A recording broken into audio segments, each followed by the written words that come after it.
नमस्कार दोस्तों, मेरा नाम है Sandeep Khatri and I welcome you to study IQ judiciary. I hope you all are doing fine और आपके जुडिशियल सर्विसेज एग्जाम की प्रिपरेशन भी अच्छी चल रही होगी।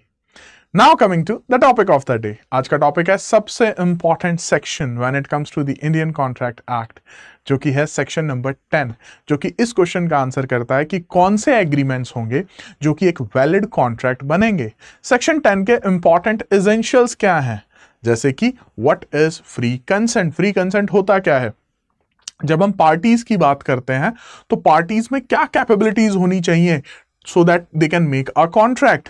जब हम लॉफुल कंसिडरेशन की बात करते हैं, लॉफुल ऑब्जेक्ट की, या जो हमारा लास्ट एसेंशियल है कि किसी और सेक्शन में उसे एज अ वाइड एग्रीमेंट नहीं होना चाहिए। तो इन्हीं एसेंशियल्स की बात करेंगे one by one. So without wasting a second, let's begin with this video. Students, that was our golden formula, जिसमें हमने प्रीवियस वीडियोस में हम कंप्लीट कर चुके हैं कि प्रपोजल, एक्सेप्टेंस, कंसिडरेशन क्या है। Now in this class I am going to talk about this enforceability of law, या हम कह सकें एनफोर्सेबिलिटी बाय लॉ, जो कि इशारा करता है सेक्शन 10 की तरफ। इन शॉर्ट कि अगर एग्रीमेंट में सेक्शन 10 के एसेंशियल्स ऐड हो जाते हैं, सभी एसेंशियल पे टिक मार्क हो जाता है, तो उन सर्कमस्टांसेस में वो एग्रीमेंट क्या बन जाएगा? एक वैलिड कॉन्ट्रैक्ट बन जाएगा। और इन केस अगर वो एसेंशियल्स मिस होते हैं तो उसके कुछ कॉन्सिक्वेंसेस भी हो सकते हैं, जैसे कि कुछ केसेस में वो एक वॉइडेबल कॉन्ट्रैक्ट बन सकता है, या कुछ केसेस में वो एक वाइड एग्रीमेंट बन सकता है। तो उसी को देखते हैं इन डिटेल। ये देखिए, this is how your section 10 looks like.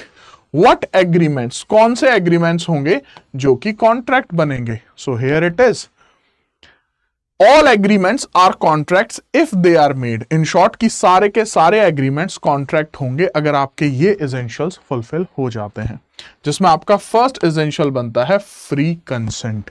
अगर पार्टीज का फ्री कंसेंट होगा तो। अब ये फ्री कंसेंट क्या होता है, पहले कंसेंट को समझते हैं। देखिए, कंसेंट और फ्री कंसेंट दोनों ही कॉन्सेप्ट्स को इंडियन कॉन्ट्रैक्ट एक्ट में डिफाइन किया गया है। जब हम बात करते हैं सेक्शन 13 एंड सेक्शन 14 की, तो सेक्शन 13 में कंसेंट का मतलब होता है कि दो पार्टीज की मर्जी। इस पे आपका बहुत ही एक फेमस मैक्सिम भी आता है, जो कि है consensus ad idem, which means meeting of minds on the same thing in the same manner. अब जब हम फ्री कंसेंट की बात करते हैं तो फ्री कंसेंट का मतलब यह है कि पार्टीज का किसी भी तरीके से कोअर्जन इंक्लूड नहीं होना चाहिए। अगर एक पार्टी दूसरी पार्टी के ऊपर कोअर्जन कर रही है तो वहां पे जो पार्टी कंसेंट दे रही है वो पार्टी का फ्री कंसेंट नहीं होगा। Second, same with the concept of undue influence. अब कोअर्जन क्या होता है, अनड्यू इन्फ्लुएंस क्या होता है, तो ये भी आपके सेक्शन 15 एंड सेक्शन 16 में डिफाइंड है। Similarly when it comes to the concept of fraud, जो कि सेक्शन 17 में दिया गया है, तो भी उसे फ्री कंसेंट नहीं माना जाएगा। अगर मिस्टर ए मिस्टर बी के साथ फ्रॉड कर रहे हैं और फिर बी ने कंसेंट दिया है, तो जो मिस्टर बी है उनका कंसेंट फ्री नहीं है। नेक्स्ट कॉन्सेप्ट यहां पे आता है आपका मिस रिप्रेजेंटेशन का। मिस रिप्रेजेंटेशन और फ्रॉड में एक मेजर डिफरेंस है कि फ्रॉड में इंटेंशन टू डिसीव होता है, लेकिन मिस रिप्रेजेंटेशन में इंटेंशन टू डिसीव नहीं होता है, आप ही के पास भी गलत इंफॉर्मेशन है। मिस रिप्रेजेंटेशन का कॉन्सेप्ट आता है आपके सेक्शन नंबर 18 में। तो मिस्टर ए ने अगर मिस्टर बी को कुछ मिस रिप्रेजेंटेशन की है और फिर मिस्टर बी ने कंसेंट दिया है, तो वो कंसेंट भी फ्री कंसेंट नहीं होगा। तो अब जब हम इन सभी टॉपिक्स के बारे में बात करते हैं तो एक कॉन्सेप्ट और आता है, दैट इज ऑफ मिस्टेक। और जब हम मिस्टेक के बारे में बात करते हैं तो अगर वो मिस्टेक ऑफ लॉ है तो उसे तो एक्सक्यूज किया ही नहीं जाएगा, लेकिन अगर मिस्टेक ऑफ फैक्ट है और दोनों पार्टीज की तरफ है तो उन सर्कमस्टांसेस में उसे वाइड एग्रीमेंट कहा जाएगा, और वहां पर भी जो है फ्री कंसेंट की बात नहीं आएगी। यहां पर एक और इंटरेस्टिंग पॉइंट आता है, वो आता है what about the foreign law. तो देखिए, एज इंडियंस हमें अपना इंडियन लॉ पता होना चाहिए, लेकिन अगर हम फॉरेन लॉ के बारे में बात करेंगे तो फॉरेन लॉ को कैसे ट्रीट किया जाएगा? As a matter of fact. तो फॉरेन लॉ पे आपका इंडियन लॉ वाला जो कॉन्सेप्ट है कि लॉ जो है एक्सक्यूज नहीं किया जा सकता है, मिस्टेक ऑफ लॉ जो एक्सक्यूज नहीं किया जा सकता है, वो आपके फॉरेन लॉ पर एप्लीकेबल नहीं होता है। ठीक है, और अब यहां पर अगर आपका केस इनमें से किसी में भी फॉल करता है, जैसे कि कोअर्शन में, जैसे कि अनड्यू इन्फ्लुएंस में, जैसे कि फ्रॉड में या मिसरिप्रेजेंटेशन में या mistake by both the parties, तो उन केसेस में वो फ्री कंसेंट नहीं माना जाएगा। हाँ, इनके कॉन्सिक्वेंसेस जो हैं वो अलग अलग जरूर हो सकते हैं, जिसका आंसर आपको मिलता है सेक्शन 19 और 19A में। सेक्शन 19 और 19A में दोनों में रिजल्ट तो आपका सेम है, दैट इज दोनों में ही आपको वॉइडेबल कॉन्ट्रैक्ट मिल जाता है। लेकिन 19A बात करता है अनड्यू इन्फ्लुएंस की, और जब आप 19 की बात करते हैं तो उसमें आपका coercion, fraud and misrepresentation given है। तो that was your concept of free consent. अब आते हैं नेक्स्ट पॉइंट पे। Next point is competent to contract. कौन है who is competent to contract? तो ये बेसिकली बात कर रहा है सेक्शन 11 और सेक्शन 12 की, जिसमें आपके बेस्ट एग्जांपल्स आते हैं माइनर और अनसाउंड माइंड। तो जो माइनर है वो कॉम्पिटेंट नहीं है, जो आपका अनसाउंड माइंड है at the time of making of the contract, वो भी कॉम्पिटेंट नहीं है। क्यों नहीं है? Why not? The reason is very simple students, क्योंकि they don't know the consequences of their conduct. ठीक है, वो अपने बेस्ट इंटरेस्ट में डिसीजन नहीं ले सकते, तो इसीलिए सिविल लॉ उन्हें प्रोटेक्ट करता है। इसमें आपने मोहिरी बीबी का जो एक लैंडमार्क जजमेंट है वो भी जरूर पढ़ा होगा, और इन केस अगर आपने वो नहीं पढ़ा है तो जरूर एक बार पढ़िएगा, क्योंकि उसी में आपका कॉन्सिक्वेंसेस के बारे में बताया गया है, जिसमें कहा गया कि इसे हम वॉइड एब इनिशियो ही मानेंगे when it comes to a agreement with minor. ठीक है, इसमें एक और एग्जांपल आपका बन सकता है, and that is going to be of insolvent person.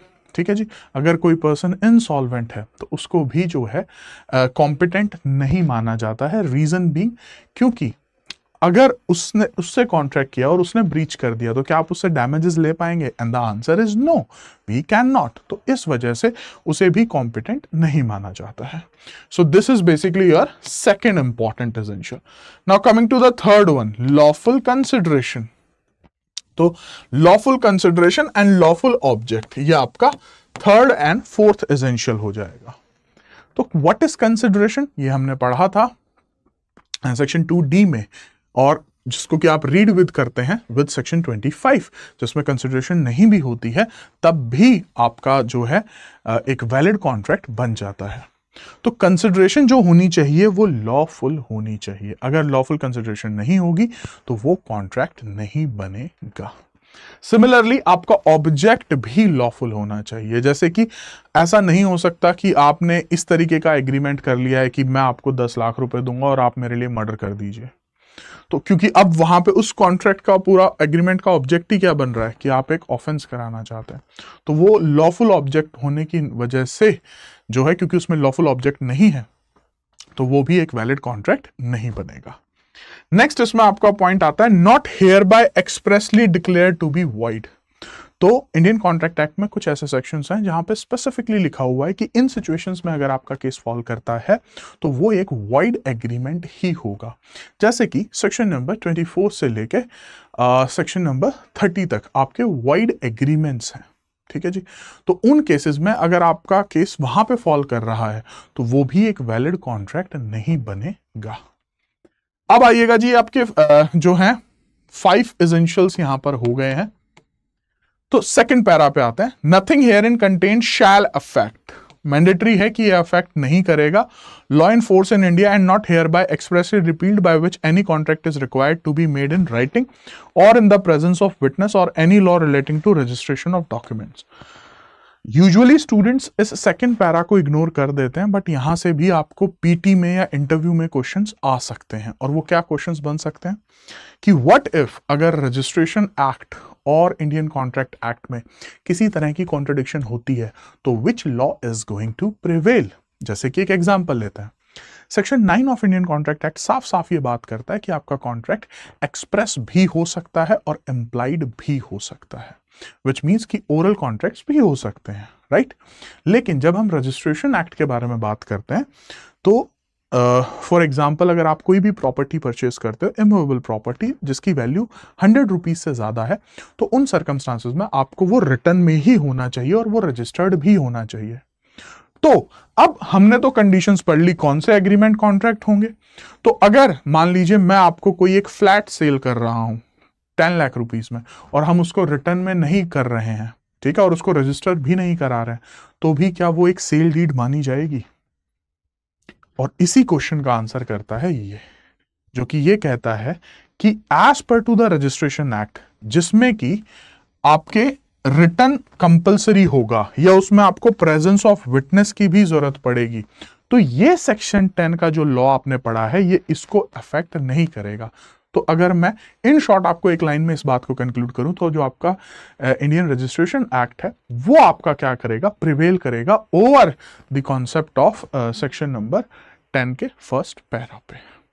So that was your section 10। बहुत बहुत बहुत बहुत ज़्यादा इंपॉर्टेंट है और देर आर ह्यूज चांसेस कि यहाँ से आपको पीटी में, मेंस में और इंटरव्यू में क्वेश्चंस आएंगे ही आएंगे। ज़्यादातर पीटी में जो क्वेश्चंस आते हैं वो ये आते हैं कि व्हाट इफ अगर लॉफुल कंसिडरेशन नहीं है तो क्या होगा, क्या वॉइडेबल कॉन्ट्रैक्ट होगा या वॉइड एग्रीमेंट होगा? So in that case that is going to be void agreement. Similarly lawful object के केस, अगर अनलॉफुल ऑब्जेक्ट है तो उसमें भी आपका वॉइड एग्रीमेंट ही होगा, और यहाँ पर तो वॉइड ही होगा अगर फिफ्थ एसेंशियल में वो फॉल करता है तो। ठीक है, सो इनके कॉन्सिक्वेंसेस बहुत आपसे पीटी में पूछे जाते हैं। Still if you have doubt in relation to this topic, feel free to write in the comments and I'll be answer accordingly.